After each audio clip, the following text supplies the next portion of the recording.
today I want to talk about a topic that kind of has been brewing in the air for quite some time. And the reason I want to make this video here is because I haven't had time to actually shoot any reviews lately because of all the changes in my home and kids being sick, me being sick. And so these Q&As are a lot easier for me to do. But it's kind of a sentiment that's kind of been going around in the knife community for some time. And to be transparent, I'm not the spokesperson for any manufacturer. I don't represent or work for any manufacturer or any knife brands out there.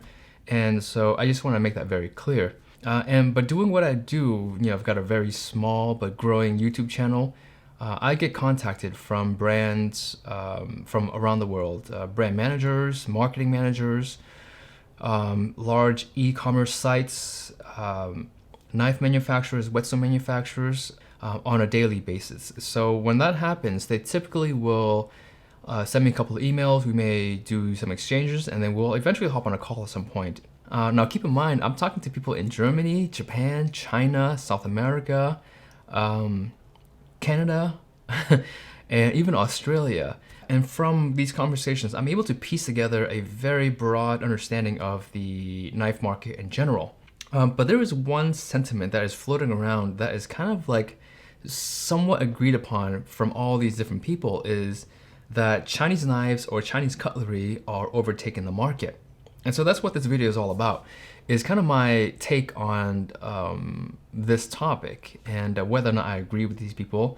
You guys will certainly hear that. Now, it is obvious I'm very biased for Japanese knives and whetstones. I reviewed 99% of my whetstones are made in Japan, and the knives all on the wall you guys see back there are everything there is Japanese. I think with the exception of no, everything there, everything behind me is Japanese. And you've got your handmade knives from the Akazawa, your Matsumoto's, your Yaxels. So I've got everything from your handmade knives to sushi knives, to factory-made knives to artisan-made knives, all back there. And so obviously I love Japanese knives. So the very first pro of a Japanese knife is the tradition. When you go to Japan, it is all about sharp knives. They have entire cities dedicated to making knives. Seki, Sakai, Tosa. So all these regions in Japan that employ 50,000, 80,000. I believe the city of Seki has, if I remember this correctly, as much as 80,000 people in the city of Seki that actually work for a knife manufacturer. So in Japan, cutlery is a very big business. And so the tradition of knife making in Japan is unsurpassed. There's no denying that when it comes to tradition, Japanese have got it down. The second thing is quality. Now, the Japanese are perfectionists. Everything from their food to their cutlery to their clothes, they are perfectionists. I've had the great privilege to have been invited to Japan to travel through and meet some of the best knife makers in all of Japan. I am going back to Japan, by the way, so I'm going to Osaka this time, and I'll be spending time in Kyoto, Sakai, and Kobe to meet some knife makers out there. So I'll keep you guys posted when the time comes. When I've traveled through these factories and these facilities, and I'm watching either an artisan make a knife where one person will make 3 or 4 knives in a single day, to a factory where they will put out as many as 500 to 1,000 knives in a single day. When you're in these factories, you can see nothing but pride in what they're doing.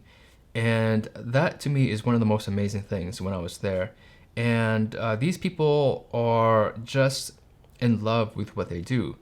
And that to me is something that you cannot buy. You can't pay for that.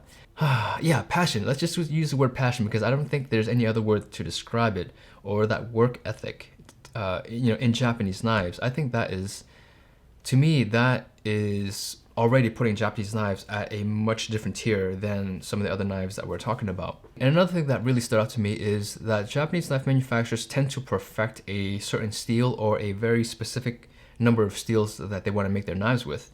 You will never see any brand, I can almost guarantee you will never see any Japanese brand that makes their knives in Japan use more than like 3 steels. Maybe 4 if they're really big. So Yaxel uses VG10, SG2, and I think that's it. And then you have Miyabi, which uses SG2, some VG10, and a ZDP on one line of knives. And then you've got Shun, which pretty much exclusively uses VG10 at this point, or VG Max. And they may have a couple of blue steels out there. So Matsumoto has a VG line, they've got a white number 2 line, and they've got, a couple of Honyakis, which is like really high-end stuff. And then you have Global, which is one of the largest manufacturers in all of Japan, and they are they use almost exclusively just 1 or 2 steels. I think they use just a Chromoly 18 is their main brand, or the main line of steel that they use. Then obviously your artisan knife makers will just use 1 or 2 steels at a time, and that's really much it. So going back to the point, because Japanese manufacturers really perfect how to temper and work with 1 or 2 steels. So just so you guys understand, I'm not saying that every single knife that comes out of Japan is the utmost best quality you can buy. So please understand that. So breaking down a German knife manufacturer is very simple. Automation, 1 steel, and standardized everything. So if you look at a brand like Wusthof, for example, all of their knives, I do mean every single one of their knives that are being sold now on the retail market, regardless of where you buy, from what retailer or what line of knives you're buying from, is using the same steel. It is a steel that they have perfected. It's a steel that they fully understand. It's a steel that they can get very cheaply and at a very large quantity. So for a brand like Wusthof, it doesn't really make a whole lot of sense to explore and to retool their machinery just to accommodate another line of knife.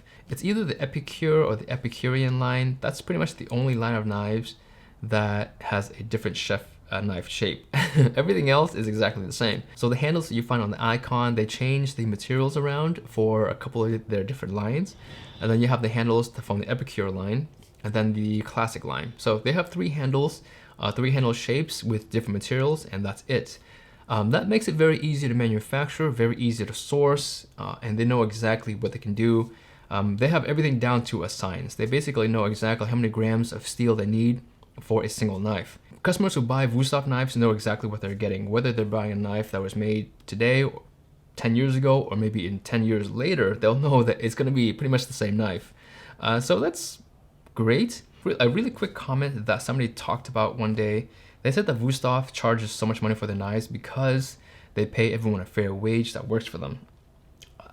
Go and do a YouTube search on Wusthof knife making factory. You'll see that 99% of their knife making process is automation. I think the only exception is that packaging of the knives and the loading of materials may be done by a person. If you go to a Japanese facility like Yaxel, Miyabi, or Global or Shun, you'll see 100 to 200 people making knives. And so to me, that makes a bigger statement and a bigger impact on the local economy than, a dozen workers just pressing buttons for machines to do their own thing. But again, that's for a very different video. I'm not knocking Wusthof for doing that. I think from a manufacturing standpoint, they're doing exactly what they should be doing, making as many knives as possible, and with as low an overhead as possible when it comes to human employment. So, I fully understand that. German knives to me are, again, they're very predictable. You know exactly what you're getting, but they tend to be very boring. They don't innovate a whole lot. They certainly don't innovate in terms of overall shape, and they certainly don't innovate when it comes to steels. So let's talk about Chinese knives for a second. They are a very interesting bunch. And obviously this is not a video to knock on Chinese knives. Please understand that. I have a lot of respect for entrepreneurs out there who are making their own brand of knives. And I don't look at Chinese knife manufacturers as this machine, right? Of just a money-making machine that's trying to suck up market share from the Japanese and your German knives. They're just people, just like you and I.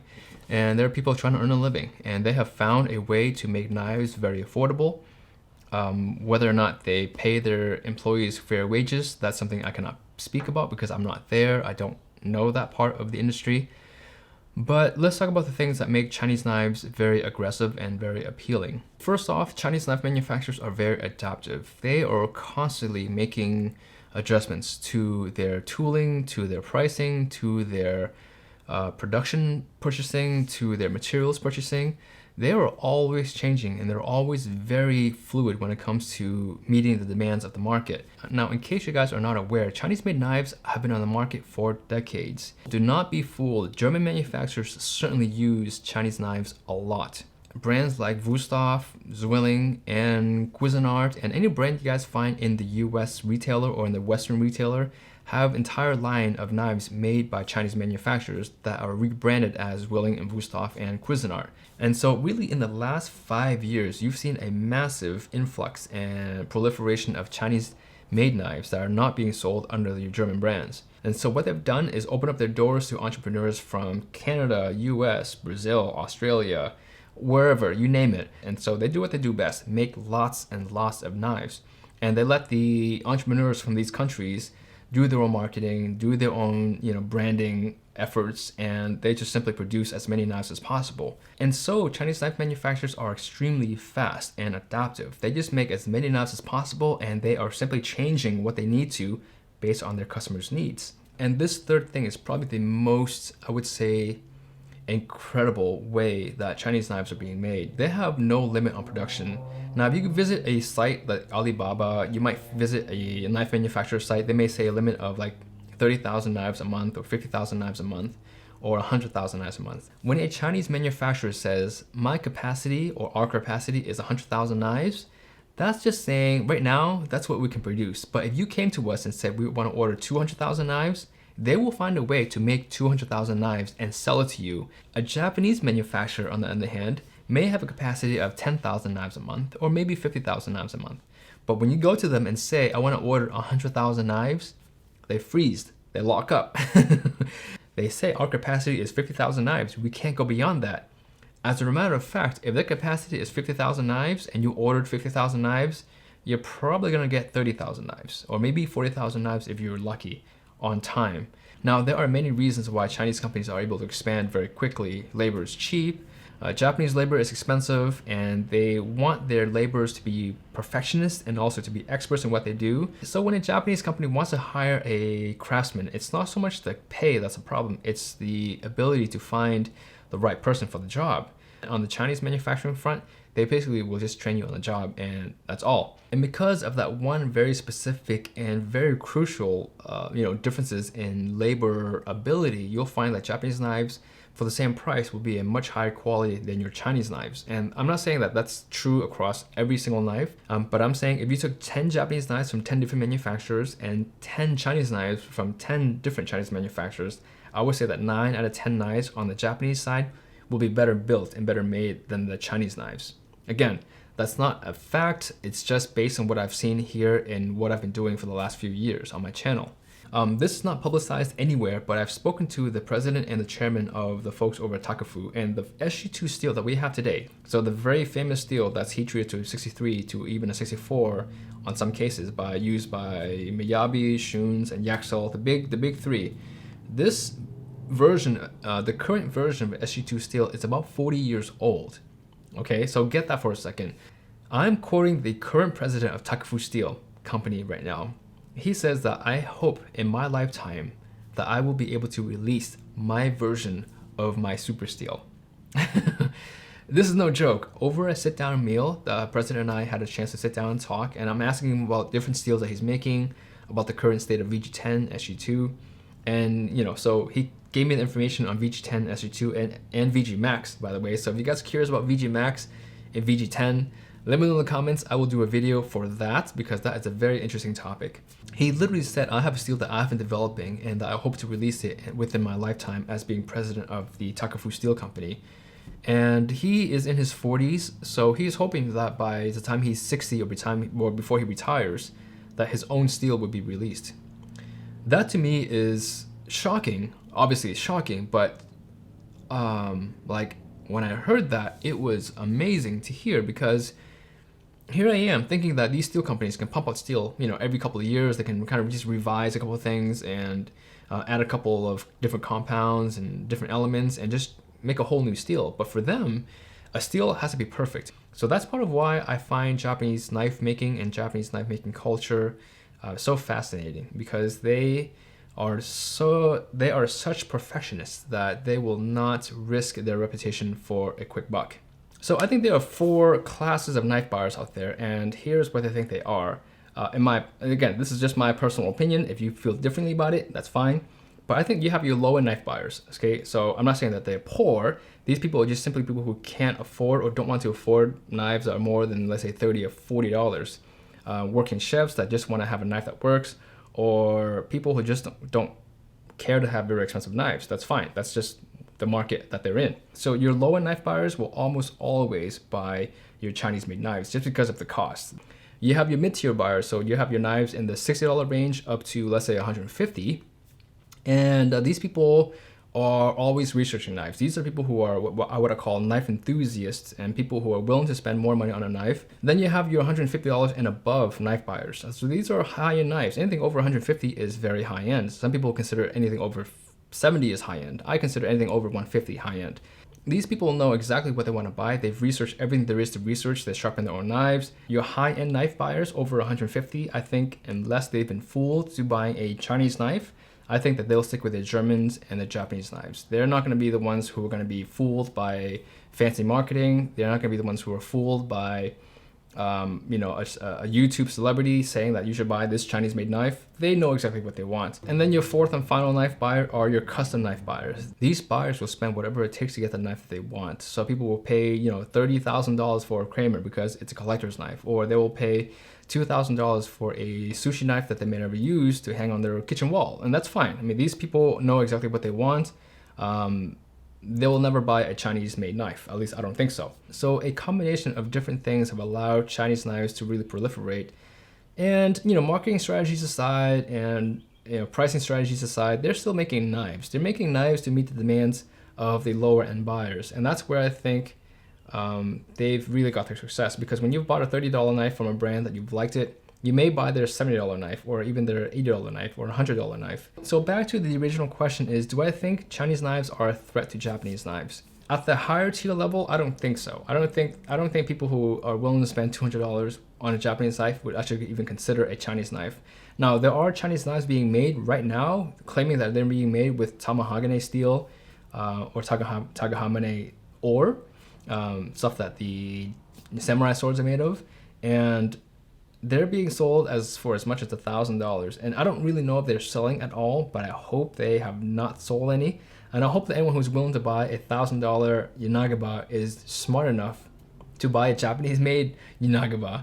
I don't think Chinese-made knives will really have a big chance at taking market share away from the higher end tiers. They may take a few buyers here and there, but as a percentage, as a market share, I don't think that's possible at this point. At the lower end, I think they've already won. I don't think there's any way for the Japanese or German knife market to actually dominate that lower tier market. I just don't think that's possible at this point. At the mid-tier level, I think the German knives are definitely the strongest, and then it's followed by the Japanese. I think the Chinese knife brands are actually eating into that mid-tier market. I think that's where the biggest threat is. I think from the consumer standpoint, it's a good thing that the Chinese are actually moving in and forcing the Japanese and the Germans to change up a little bit and to kind of wake up and do things differently.